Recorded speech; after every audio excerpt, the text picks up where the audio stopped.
Welcome to AURTT012 Fabricate and Install Fluid Power Hose Assemblies, and this is the Hydrostatic Pressure Testing lecture.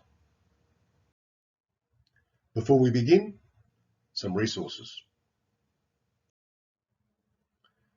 Don't forget to download the student workbook for this unit. If you haven't already done so, pause the video now, download the student workbook, read it, and then continue on with this lecture.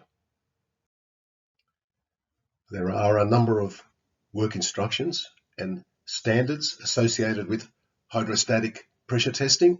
Make sure you have access to these. You can download them or read them online.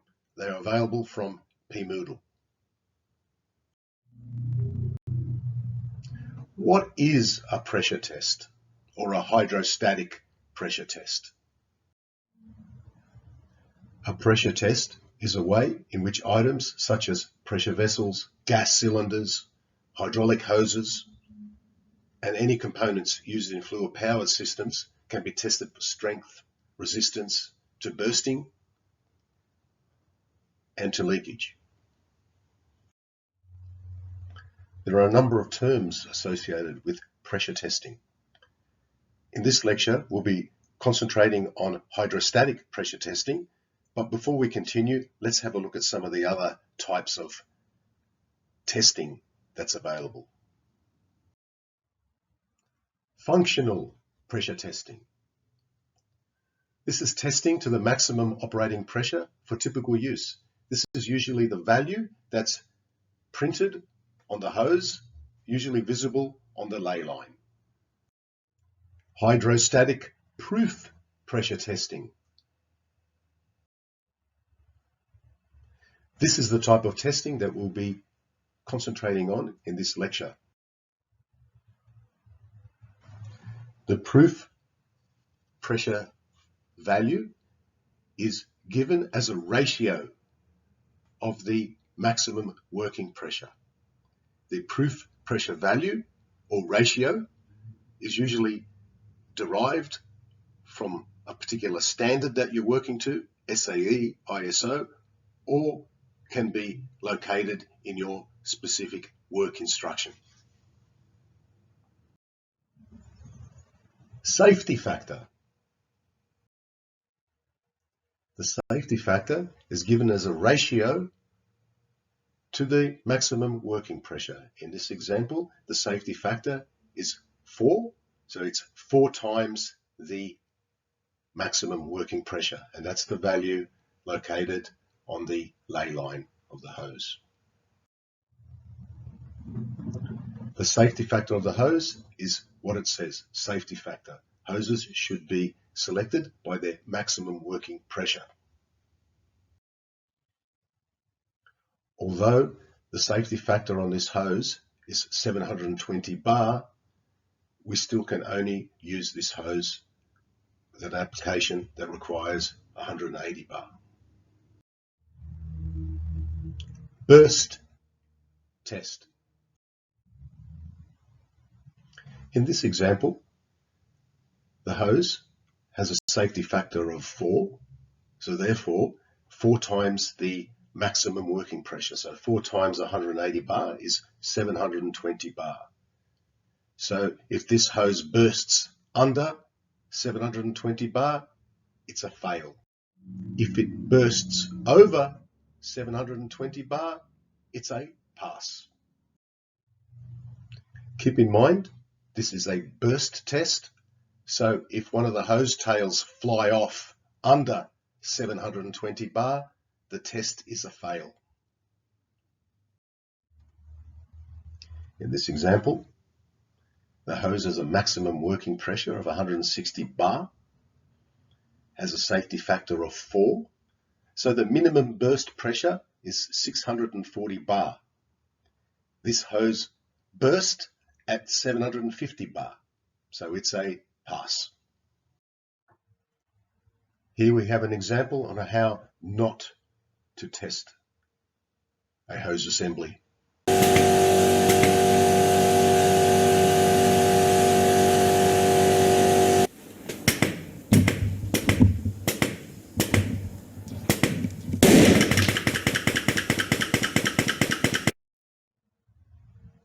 is oil leaking everywhere and the operator has no protection from the hose. There are dangers of fluid injection and impact injuries from flying fittings and debris. This portable test rig and hose assembly should be placed in a secure enclosure to protect the operator from fluid injection and flying debris and components.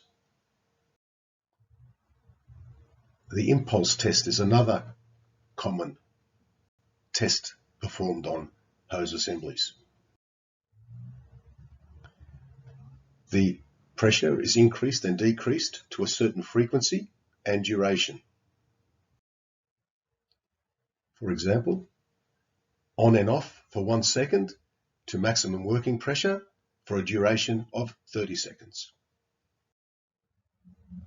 Specific frequencies and durations are available from specific standards.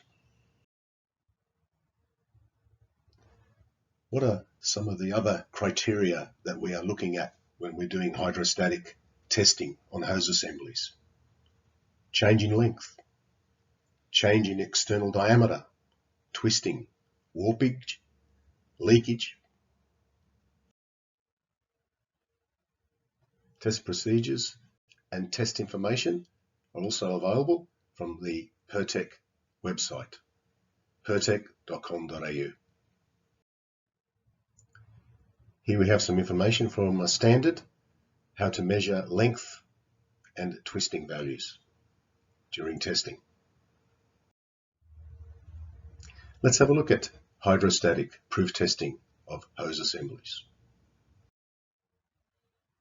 Information like maximum working pressures and safety factors are available from the product catalogue. A fair bit of information is available on the ley line. Things like safety factors you'll have to derive from the data sheet.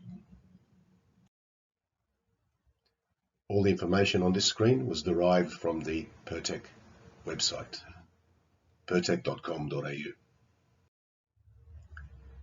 Referring to the PERTEC work instruction, we can see that the SAE J343 standard and the ISO 6605 standard are equivalent, SAE being American standard and ISO being international standard. They're both referenced on the PERTEC work instruction. Let's have a look at the hydrostatic testing of hose assemblies and most specifically proof testing. The proof testing pressure is the maximum working pressure times a proof ratio. The proof testing ratio or the factor is derived from the standard. According to the work instruction, the standard we're working to is the ISO 7751, which is identical to the SAE J343. According to my work instruction, it references the ISO and SAE standard, which specify that the pressure is to be held for 30 to 60 seconds at double the maximum working pressure of the hose, when the safety factor is 4. This is an example of the J343 SAE standard for hose assembly testing. And here we have the front page of the ISO equivalent standard. If we cross-reference the ISO 7751 standard, we can see here that the proof pressure is double the maximum working pressure and the safety factor is 4. Let us now test our crimped hose assembly from our previous lecture. Let's also grab our work instruction for hydrostatic proof testing. Let's utilize a template and we'll populate the template with all the necessary information we need to successfully pressure test the hose assembly. We have the maximum operating pressure from the data sheet or the ley line on the hose. According to the standard, my proof pressure is double my maximum working pressure, so it's 360 bar. The proof test duration will be 30 to 60 seconds. I'll test it to 60 seconds. The safety factor is 4, so the minimum burst pressure is 180 bar, which is my maximum working pressure, times 4, which is the safety factor, which gives me 720 bar. It's important to remember that we are testing the hose assembly, not just the hose. Therefore, my maximum operating pressure for the hose assembly is the maximum operating pressure for the lowest rated component on that assembly. So what's the lowest rated maximum operating pressure on this assembly? Is it the hose? Is it the straight hose tail or the 90-degree hose tail? We're going to need some more information. According to my JIC female thread data sheet, the maximum working pressure for the threaded end is 345 bar. The maximum working pressure on the hose tails is considerably higher than the maximum operating pressure of the hose, so the proof testing pressure will be based on the maximum operating pressure of the hose, as it is the lowest. Just a reminder, when fitting the hose to the test rig or to the component, make sure that the ends are torqued up to the correct torque setting.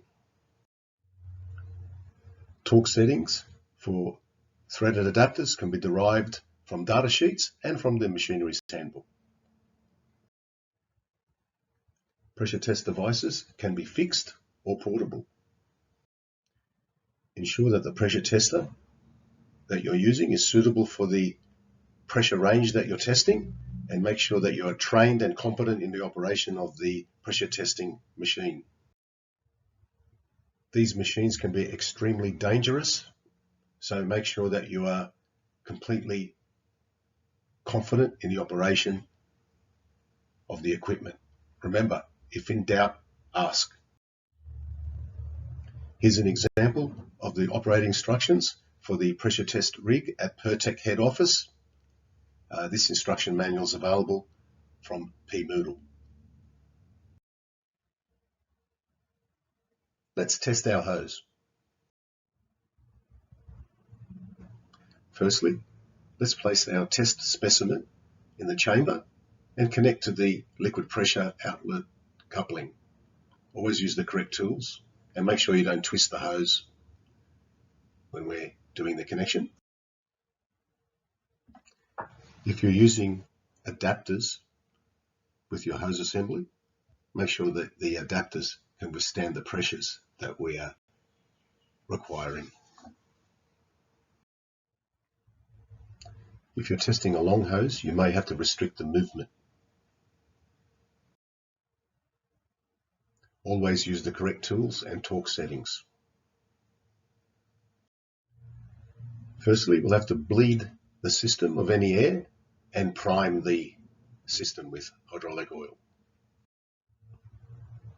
This process will require some familiarity with the test equipment.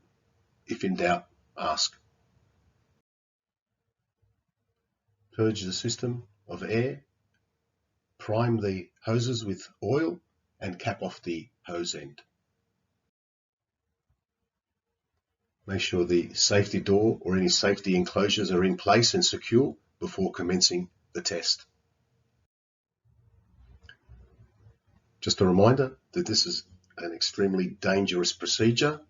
There's significant energy involved and significant injury could occur if safety isn't considered during the test.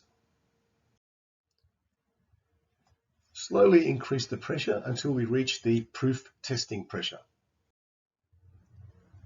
Hold the proof testing pressure for the time specified in our work instruction or the Australian or international standard. Leaks can be easily observed if we put newspaper or dry butcher's paper around the hose, and we can watch that during the test. Once you've completed the test, release all pressure from the test circuit. Before opening the test chamber door, ensure that the system is at a zero energy state. Disconnect and then remove specimen. Be careful not to twist the hose or damage the hose during this procedure. Clean the hose. This can be done with a foam pellet gun or compressed air. Always cap or seal hose assemblies after manufacturing or testing. As per work instruction, we need to create a hydrostatic pressure test report for that test. Some pressure testing machines are manually operated or completely automated. Sometimes the customer might require other types of testing, like leakage testing. In this example, I will reference the Australian standard to program my automated machine to do a specific test. In this example, I programmed the machine to do a proof test at 60 seconds at double the maximum working pressure. The customer then required that I do some leakage tests. Here, I take the pressure to 70% of the minimum safety factor. I hold it there for 5 minutes on 2 separate occasions, and in this case, we pass. Then I do a burst test. The last part of the test is a burst test. My minimum burst pressure is 800 bar, which is 4 times the maximum working pressure. This hose burst at 900 bar, so that's a pass. Other standards. There are also specific standards for specific industries like mining, military, navy.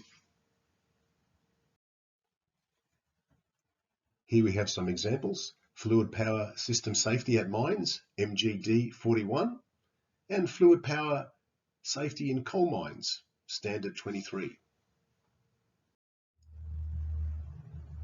This is what the MGD 41 fluid power safety system at mines looks like, and again this is available from PMoodle for download and reading. And if we look inside this document, it's no surprise to see that SAE and ISO standards are referenced. And regarding proof pressure testing for hose assemblies in mines, 2 times the maximum working pressure for 30 to 60 seconds.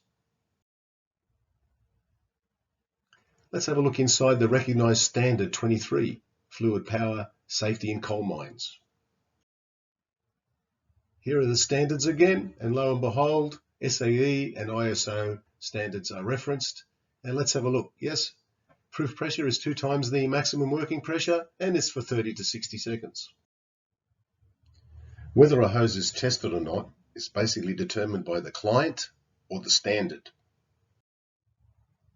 The standard 23, for example, requires any hose with a maximum working pressure greater than 50 bar or a working temperature greater than 60 degrees Celsius has to be tested. Irrespective of the working pressure, your customer might require all hoses to be proof tested.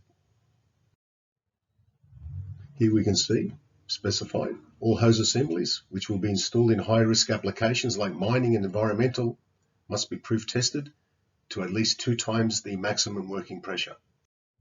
The test pressure should be held for a period of 30 to 60 seconds. There should be no indication of leakage or failure.